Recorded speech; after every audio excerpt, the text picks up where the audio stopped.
This is Bells and Whistles Sport in association with Reginald's 31 and Safer Training Solutions.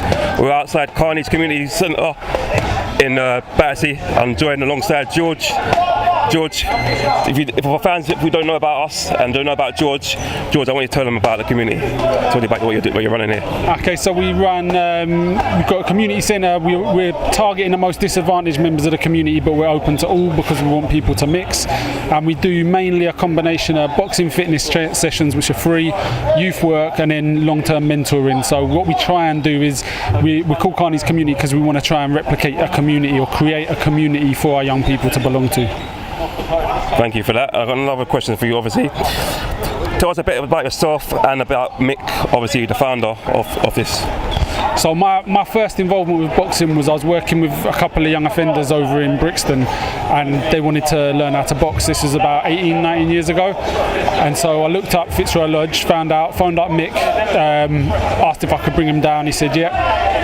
Brought him down. He liked what we were doing, so he said we could start bringing him down for free every Friday if we wanted. So from there, we just started to build up the sessions. When I walked into the boxing gym, so my background was youth work, I saw much better youth work being done in there by a volunteer boxing coach than I did at all of the youth clubs that I was working at. So I thought, actually, there's got to be something in it. These are people that are passionate, that will give up their time to support others, and it's generally people that's been through the boxing club themselves anyway. So other people have given up time for them, so then they're giving up time for others.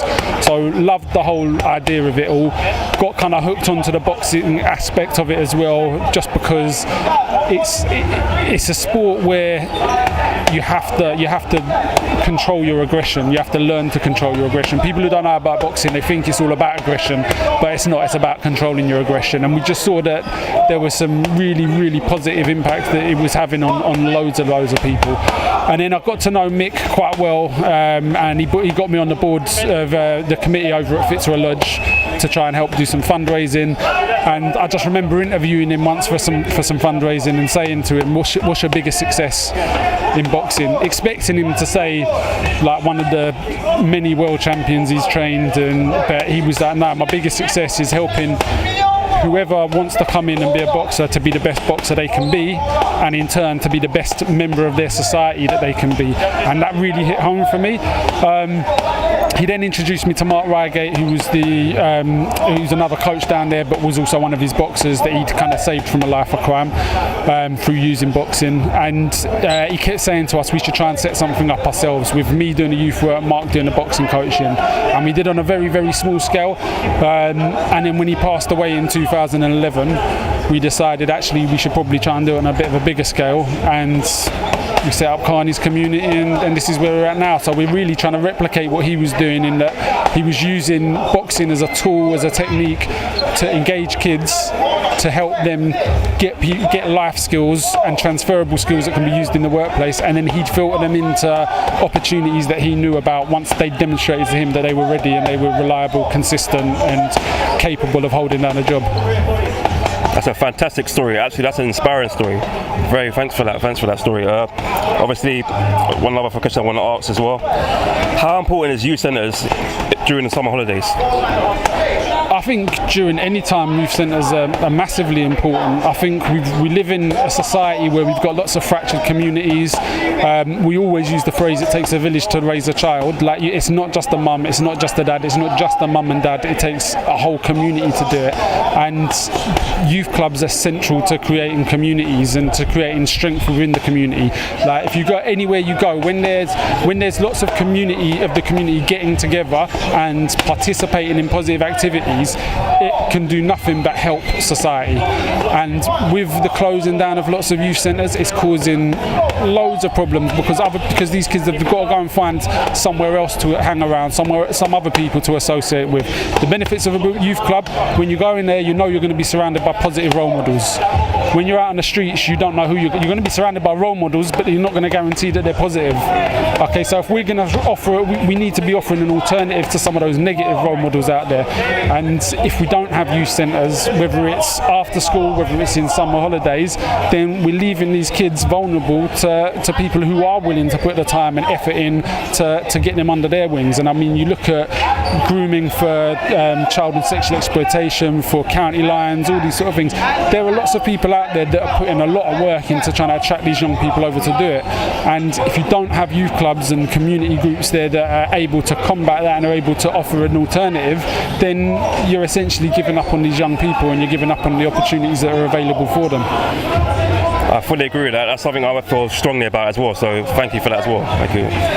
I've got another question as well. Also, who inspired you? Who inspired you to? Obviously, you say Mick was a big inspiration for you, but who else inspired you?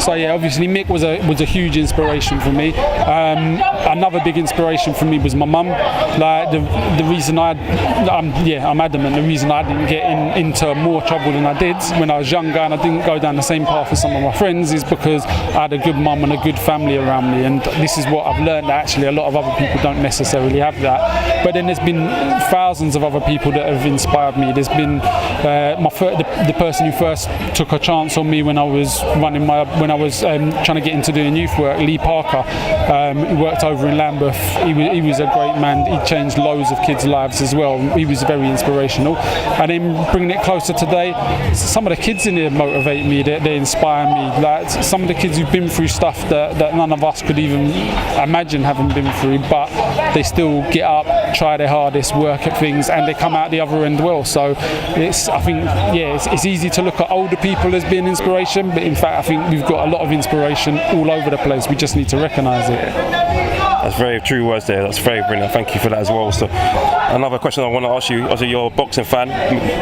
who's your favourite fighter at the moment? Skill-wise, I think it's got to be Lomachenko. I think he's ridiculous. He's unbelievably talented, and I think he's a good example that if you put the work in, then you get the results, and he's put the work in. I mean, initially because of throughout his whole career because of his dad, but as a child as well because of his dad. And his training is far more than just the actual physical training. It's to do with reaction time and education and learning. He shows that actually you have to be intelligent to box. You have to. It's a brain game. It's not just a physical game. So yeah, I'd say Lomachenko's got to be the person who impresses me the most, boxing skill-wise. But we've had quite a few boxing celebrities that we've worked with in the past and that we've met, and I think there's people like Anthony Joshua. He's very inspirational as well. I mean, the way he sort of carries himself, and he definitely does have a passion for the community as well, which is good. And I also think, although obviously he didn't get a good result recently, I do think the way he's kind of come back from it is he hasn't looked to blame things. He's just kind of taken it on the chin. I do think there was probably something else that was going on in the background, but if they've chosen not to say it, then that's their choice, and fair play to them.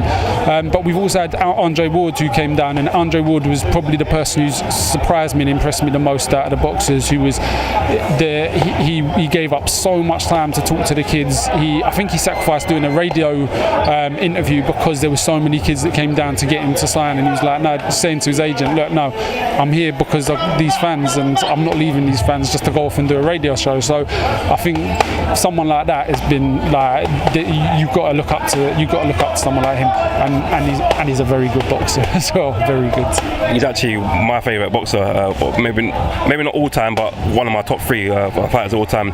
The way his defensive skills are just fantastic. The way he carries himself out of the ring, very humble. Obviously, recently he doesn't really get too inclined in social media. Obviously, Rich saw Carl Frotzer coming out and insulting George Groves, and he kind of backed George Groves. It shows what kind of sort of man he is, and obviously for him to come out and take his time with the kids, it's fantastic. But that's all today. Bells and Whistle Sport. One more thing I'd like to say, just give a message to the fans if they wanted to come down to come to Carney's community. What would you say to them in the summertime or all year round? Yeah, no, all year round. So we do free community sessions every Monday and Wednesday. We do the kids, which is 11 to 18-year-olds, 5 till 6:30, and then the adults 6:30 to 8. We also have sessions every other day on the week, which we charge people for £5 a session. So if you go on the website www.carneyscommunity.org, then you'll see all of the sessions down there, and everyone's welcome down here. We ensure no matter what, nothing is a barrier to engage in. So whether they've got disabilities or anything, it doesn't matter. We still will open the doors to you, so you're welcome to come down anytime. Brilliant, you hear that first. Bells and Whistle Sports in association with Reginald's and Safer Training Solutions. Thank you.